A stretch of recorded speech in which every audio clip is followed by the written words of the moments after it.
সন্ধ্যে মুড়ির সাথে যদি এরকম ভেজিটেবল চপ থাকে তাহলে কিন্তু মুড়িটা খাওয়াটা কিন্তু খুব সুন্দর জমে যায় সন্ধ্যেবেলার। আর ভেজিটেবল চপ কিন্তু খেতে কিন্তু খুব ভালোই লাগে। ছোটো বড়ো সবাই কিন্তু এই চপটা কিন্তু খুবই পছন্দের। তো আজকে আমি কিন্তু বানাচ্ছি ভেজিটেবল চপ। তো এখানে কিন্তু খুবই সামান্য পরিমাণে জিনিস নিয়েছি। আমি এখানে নিয়েছি একটা গাজর আর একটা বিট, আর নিয়েছি সামান্য পরিমাণে চিনেবাদাম। এটা কাঁচা রয়েছে, বাদামটা আমি একটু ভেজে সাইড করে রেখে দেবো খোসাটা ছাড়াবার জন্য। এখানে কিন্তু বিট গাজরের খোসাগুলো আমি প্রথমে ছাড়িয়ে নেব। আমার নতুন পুরনো যত বন্ধু আছে সবার কাছে অনুরোধ যে বন্ধু তোমরা প্লিজ আমার পুরো ভিডিও দেখো, দেখি তোমরা লাইক শেয়ার কমেন্ট করো। নতুন যারা বন্ধু আছো তাদের কাছে অনুরোধ যে বন্ধু তোমরা আমার চ্যানেলটাকে সাবস্ক্রাইব করে ছোট্ট একটা লাইক দিয়ে আমার পাশে থেকো। তোমরা যদি আমার পাশে থাকো তাহলে কিন্তু আমি জীবনে চলার পথে একটু উৎসাহ পাই, নতুন নতুন কিন্তু ভিডিও বানাবার একটা প্রেরণা জাগে। তাই বলছি বন্ধুরা, কেউ কারো হাত না ছেড়ে চলো আমরা একে অপরের হাত ধরে পথ এগোই। আর আমরা এখানে যেই উদ্দেশ্য নিয়ে নেমেছি সেটা কিন্তু তাহলে আমরা সফল হতে পারবো। তো এখানে কিন্তু আমি খোসাগুলো ছাড়িয়ে ধুয়ে নিয়েছি। তারপর কিন্তু আমি গ্রেটার দিয়ে গ্রেট করে নেব।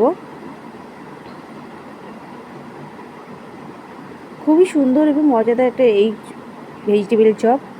বাচ্চারা কিন্তু বিট গাজর এই জিনিসগুলো কিন্তু খেতে চায় না, তবে কিন্তু তাদেরকে এইভাবে করে দিলে কিন্তু তারা কিন্তু খুব খুশি হয়ে যায় আর তারা কিন্তু খেয়েও নেয়। এইরকমভাবে কিন্তু আমি গ্রেট করে নিলাম গাজরটাকে। একই রকমভাবে আমি বিটটাকেও কিন্তু গ্রেট করে নেব।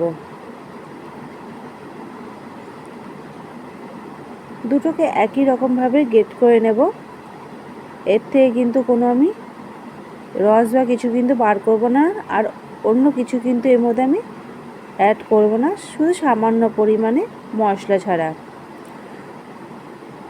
তো এখানে আমি কী মশলা অ্যাড করছি সেটা কিন্তু তোমরা আমার সাথে পুরোপুরি ভিডিওটা দেখো, তাহলে কিন্তু তোমরা জানতে পারবে।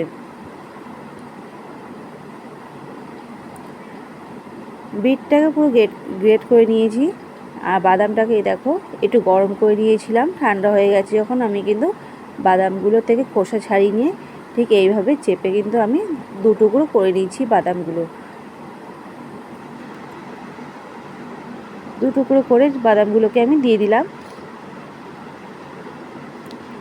এবার আমি এর মধ্যে দিয়ে দেবো সামান্য পরিমাণে স্বাদ মতো নুন, একটু লঙ্কার গুঁড়ো, আর দেবো এর মধ্যে আমি সামান্য পরিমাণে হলুদ,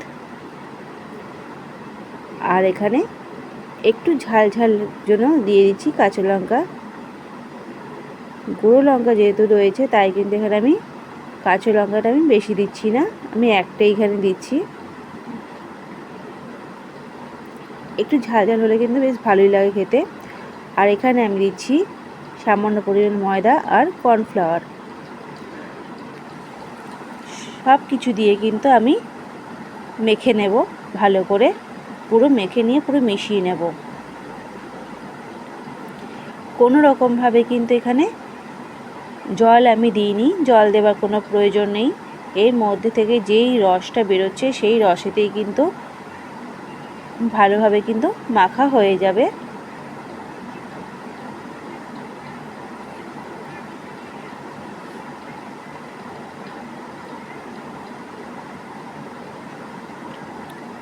খুব ভালোভাবে কিন্তু মেখে নিতে হবে।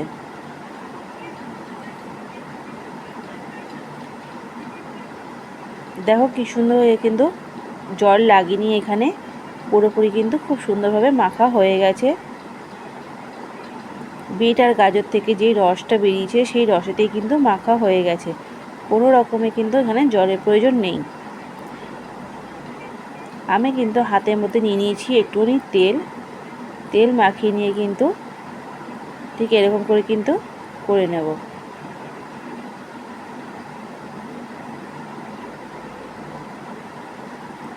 আমি এখানে দু রকমের কিন্তু শেপে করছি, একটা এরকম গোল করব আর একটা বানাবো আমি লম্বা।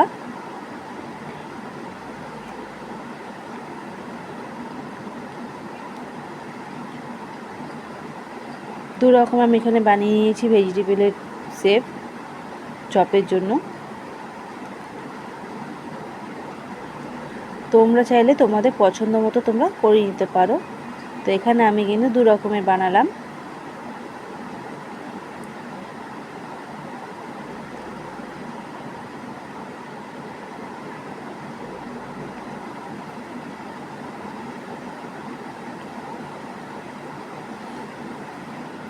সব কটা কিন্তু এই দেখো আমার বানানো হয়ে গেছে। এবারে আমি এর মধ্যে দিয়ে দেব, একটা প্লেটের মধ্যে নিয়েছি কিছুটা আমি বিস্কুটের গুঁড়ো। দুটো সাইডে কিন্তু ভালো করে আমি মিশিয়ে নেব। দুটো সাইড ভালো করে মাখিয়ে নিয়ে আমি কিছুক্ষণের জন্য কিন্তু এটা রেখে দেব।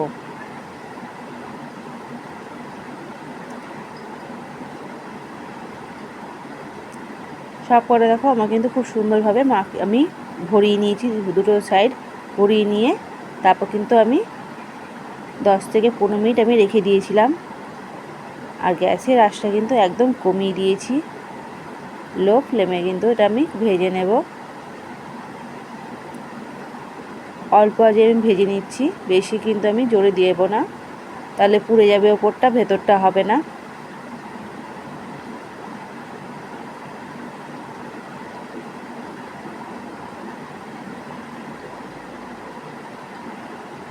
একটা সাইড হয়ে গেছে ভালোভাবে, আমি আরেকটা সাইড আমি ভালো করে ভেজে নেব। ঠিক একই রকমভাবে কিন্তু বাকিগুলো ভেজে নিয়েছি। আর এই দেখো কত সুন্দর কিন্তু আমার ভাজাও হয়ে গেছে। তো আমার এই রেসিপি তোমাদের কীরকম লাগলো তোমরা কিন্তু অবশ্যই আমাকে কমেন্টে জানাবে। আর কার কার এই ভেজিটেবল চপ ভালো লাগে সেটা কিন্তু আমাকে অবশ্যই জানাবে।